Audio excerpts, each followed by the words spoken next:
There's a lot of fear, uncertainty, scarcity, and anger out there, and it can be hard to deal with people who predominantly see the world that way.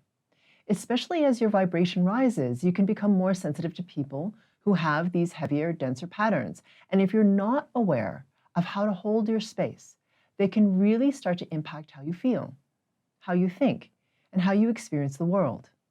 Today, we're discussing how to navigate relationships with those who vibrate lower, why these people are in your world, and how you can best learn from your experience with them. And after the discussion, we get to the most important part of this episode. The group frequency calibration that accompanies this episode is where the frequency work happens and where change actually occurs. So be sure to listen to that. Without releasing distortion patterns targeted by the GFC, the change you want will be more difficult to attain because you haven't addressed the root of the issue. If you like this episode, please hit the like button and share a comment. My name is Karen Cheong, and today in Mastering Your World Through Frequencies, we're discussing feeling awesome around low vibe people. So this is, for me, this is a kind of huge topic. Funnily enough, at first I thought it was an easy topic, lower resonating people and how do we deal with it. And then I realized when I thought about it a little bit carefully, I was like, whoa, hang on a minute. Lower resonating people, what does that mean to us? And then where's the line between it's them and it's me? You know, where's my part in this? And yes, okay, it is them. And what do I need to do about this? If we could have a little bit of clarity around what it actually means when we're describing somebody as lower resonating, and then why are these people still in our life if we're raising our frequency? Yeah. There's a lot of really great questions. So for context, for people who are maybe new and watching this for the first time, what will happen often is that as you do frequency work, your frequency resonance or your vibrational level will start to rise. What does that mean? It means that you start to have a different perspective on things. So the way you see the world changes, you don't have as much worry, you don't have as much fear, you're much more stable and centered in yourself. You may start to identify with more than your ego mind, which tends to be about judgment and comparison, and you have a bigger perspective of seeing life and people around you from the perspective of your big S self. Right? That's the you as infinite indestructible consciousness. So when you start to enter this kind of perspective, humanness takes on a different meaning for you, like how you respond to it changes. So what you're talking about is when you start to rise in your frequency resonance, you start to notice that people around you aren't the same as you.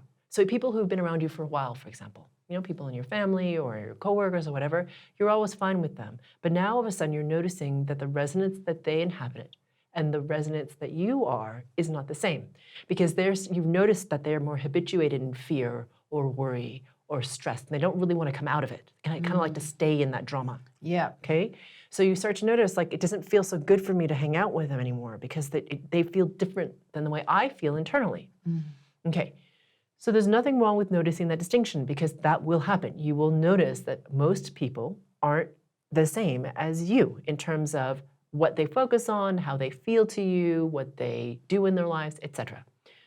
The challenge is that I've noticed that in some people, as they rise in frequency resonance or rise in vibration level, is they start to distort a bit, meaning they start to think that they're better than those people, you know, who are of a lower resonance, and how do I deal with those people?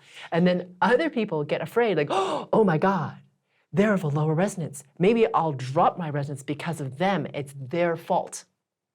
Oh, so they don't feel like they've got the authority over their frequency resonance and that this person's going to have a far greater impact than their own authority? Yeah, so they don't even recognize they have authority. They're just like, oh, they're low resonating. They're going to pull me down, right? And I don't want to be pulled down. So maybe I'll just avoid them.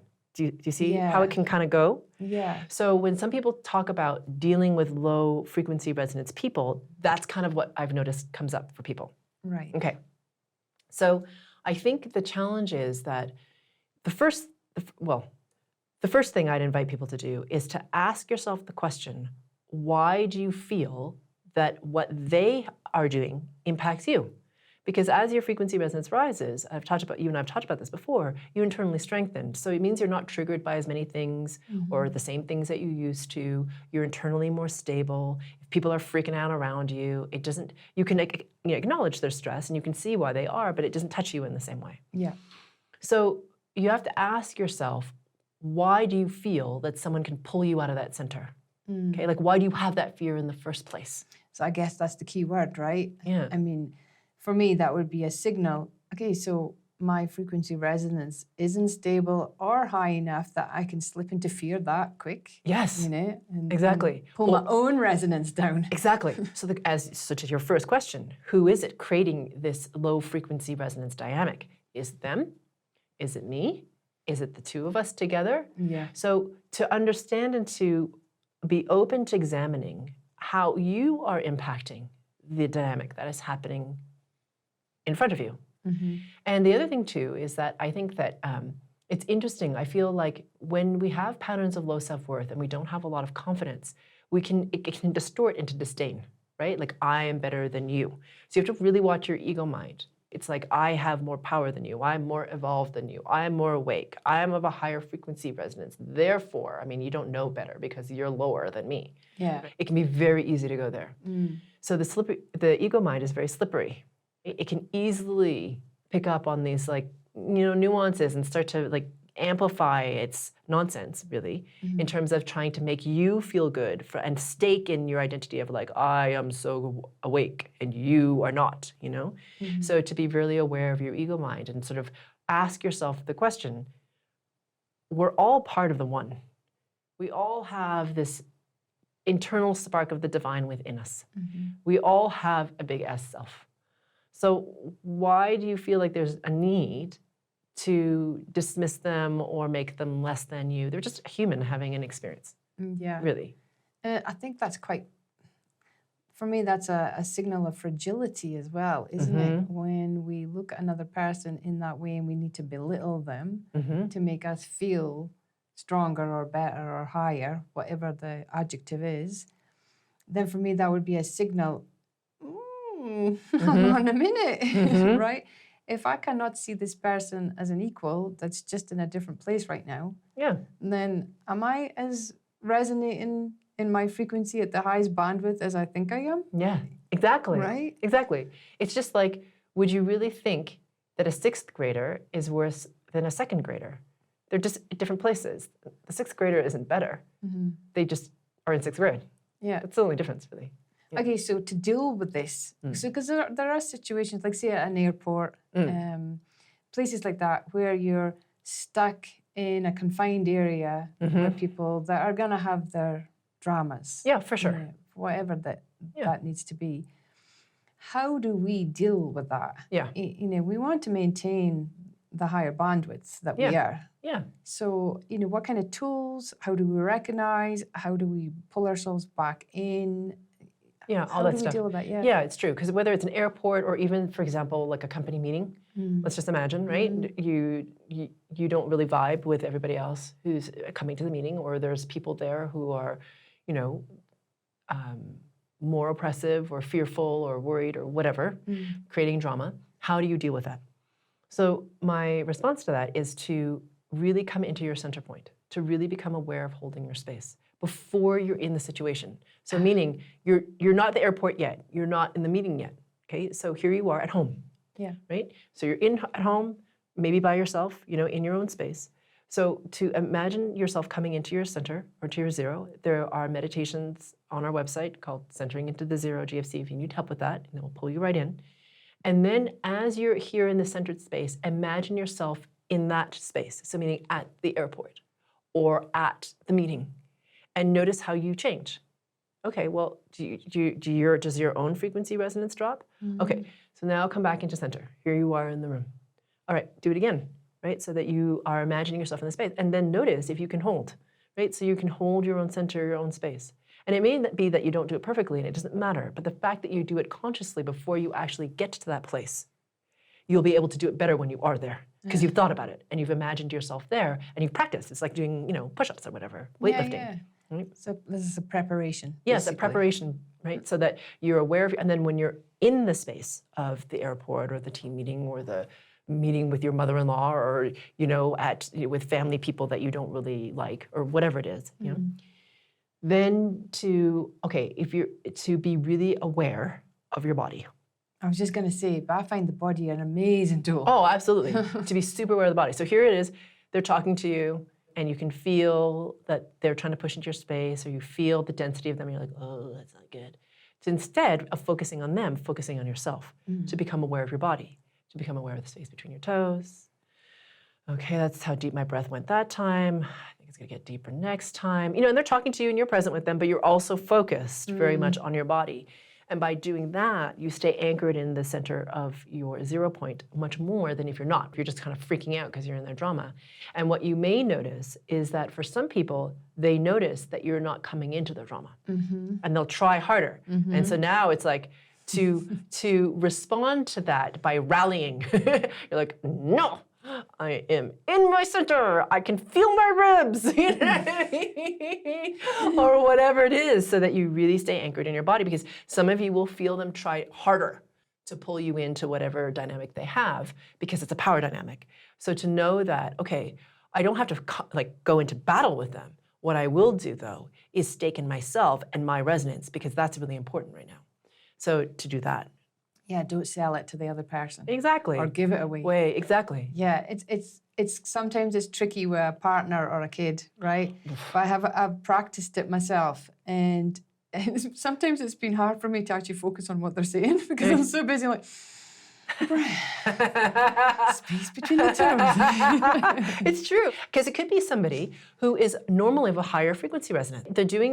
Normally they're great, but for some reason in this moment, something's happening, right? So their resonance drop. I mean, we're human, right? No one's going to be like divine perfection all the time. You're human. You're supposed to be messy. You're supposed to be having a human experience. So we all have our moments. We all do. It doesn't matter who you are. And so in those messy moments, when the resonance is low, especially if it's a partner, as kids also, I imagine as well. I don't have children, so I don't know. But it's like, okay, actually, I really am holding my space and I'm holding my center for both of us. Because what happens is if they're looking for help, because they're spinning in their lower resonance, they don't feel good. They're like, help me! And you're like, stop, right? Yeah, I don't want to get pulled into your drama. So it's because I can't help you if I go there with you. Exactly. Right? And now we have two people drowning. So the thing is to be like, okay, no, for the both of us, I am going to be really aware of my body. I'm going to be really present in this moment. I'm like really fully here. Because when you're anchoring in the center of yourself and by holding your own frequency resonance, it's easier for them to come out of it. Because like you said, right? If they pull you into it, now with the two of you are in this like crappy ass mood and you're like at each other and it doesn't help anybody. You can't change the environment around you if you're both in the same mindset that created the environment, right? Exactly. And that brings me to the next sort of part of the question I have around this, because I hear this a lot. And in fact, I heard a story and I thought it was a fantastic story, if I'm allowed to share it. Oh, please do, yeah. A lovely, lovely lady who does a lot of internal work. She understands that her frequency resonance helps her create and manifest the reality that she wants to live. And she went into one of them human moments. And she's walking along the road. She knew something wasn't right. She didn't feel good in her body. She couldn't quite pin what it was. But she's walking up the street, her husband's behind her, and this woman's walking towards her, and she just decided she wasn't moving. I'm not moving. She can move, right? So and she's not normally like this. So she's walking towards this woman. Well, this woman did the same thing. She mirrored the exact same frequency, resonance, whatever you want to call it. And she dug in and thought, I'm not moving either. So this made my friend decide that, well, screw you, I'm going to stick in even harder. And eventually when they met each other in the path, she thumped in her shoulder into this woman. And this woman let out this, and screaming and yelling, and then she just kept walking. My friend just kept walking. Take that. Anyways, her husband's watching this whole thing from behind, like, what is going on, And they get home and he says to her, what's going on? Oh, I don't know. I don't want to talk about it like this. So he makes her a cup of tea and he sits down and he said, what's going on? What would you have done differently? She said, well, I wouldn't have been, if I had been in a different frequency resonance, this would never have happened. And I thought, whoa, nailed it. Yeah. But at the same time, I'm thinking, whoa, how does this frequency resonance? Because I think sometimes for me, we can tend to blame it a lot as well. Yeah, it's right? like her fault. Yeah. Or the resonance. Yeah. And somehow it feels like there's a slight disassociation. It wasn't me, it was the resonance, you know. And I kind of wondered how much of it, I'm guessing the answer, but how much of it really is frequency resonance alone, or is there an aspect there where there's a moment the big S self says, hey, wakey, wakey. Yeah. You know? Yeah. Well, I feel like all those moments are wonderful times for us to see where it is that we might be bypassing. How much, you know what I mean? In the sense of not addressing things that we don't want to see or can't see yet. And it's moments like that where the big S self is like, hey, you need to pay attention to this. Like, why are you having these patterns of defense, of like aggression, of whatever it is that's showing up for you? Because something's happening here that you need to uncover. So it's really these moments, especially if it's someone like this person that you're talking about who is of a higher resonance and very self-aware. It's like these little moments that they don't feel great can be really wonderful gifts. So also what I'd like to applaud is her husband. Because he wasn't like, what the hell, you know, because he was very gentle with her. He's like, okay, something's going on. And what he did was remarkable, is that he held his space. Yeah. So she wigs out, right? For whatever reason she does. But he was like, okay, I have a choice here. I am going to hold the resonance of who I am, and you will come out of it because I hold the resonance of me, which is of a higher resonance. And she did, because if he hadn't, she would have been like, why are you accusing me of blah, blah, blah? I was totally right. She should have moved, blah, blah. You know, whatever it was that would have happened. Yeah. But he didn't. He was just like, I'm holding my resonance. I'm making you a cup of tea. And so as she's in his field, she entrains up.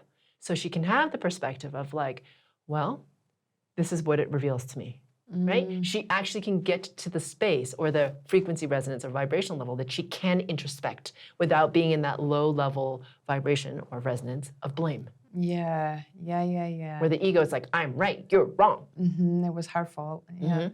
Yeah, okay, so for me, the takeaway for this is, even though these moments will arise, ultimately, we're human, that they are signals, they can be signals of where we need to strengthen. Oh, for sure. Right? Yeah.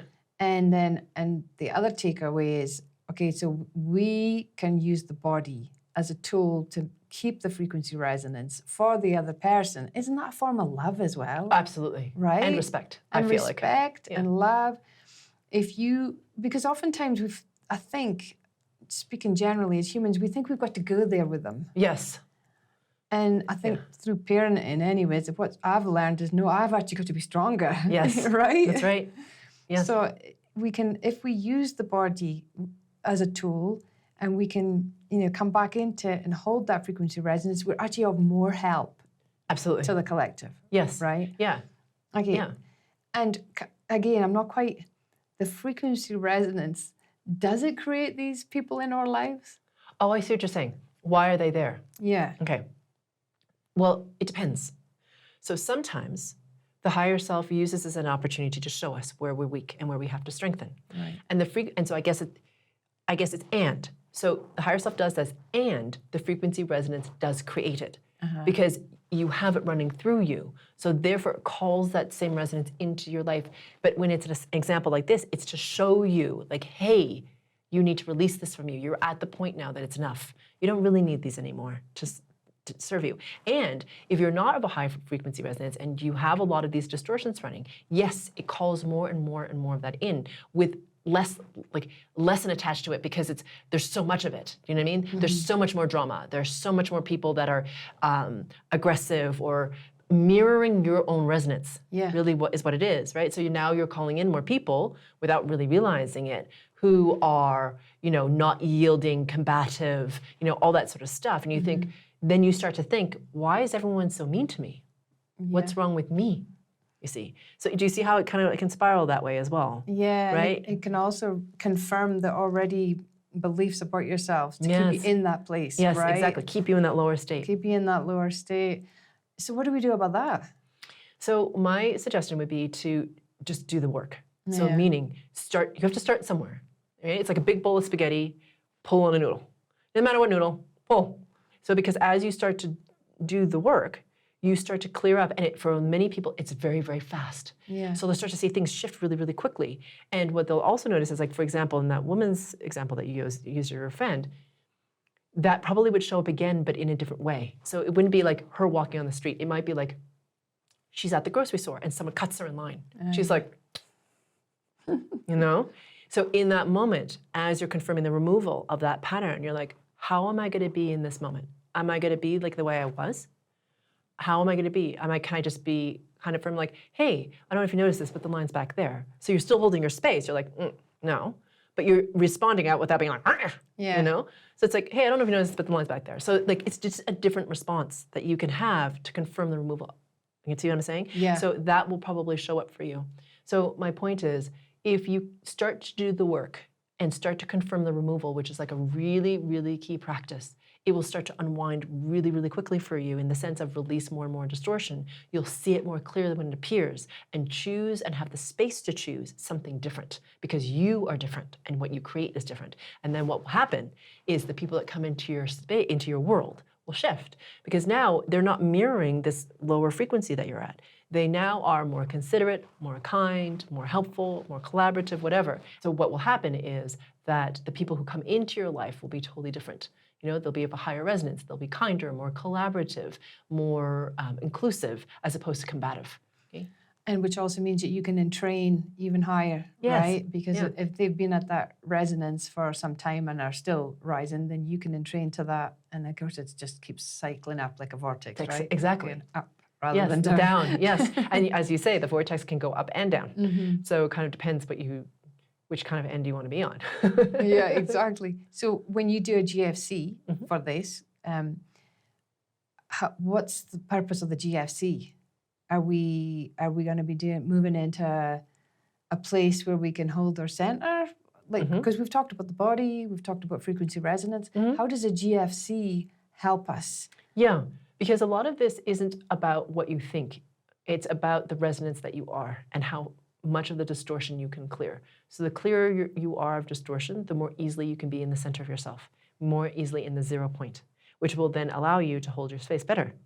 So if you want to do a GFC because you have trouble holding your center and you're easily impacted by others around you or circumstances, then I do recommend the centering into the 0 GFC. That would be a good place to start if you want to go deeper.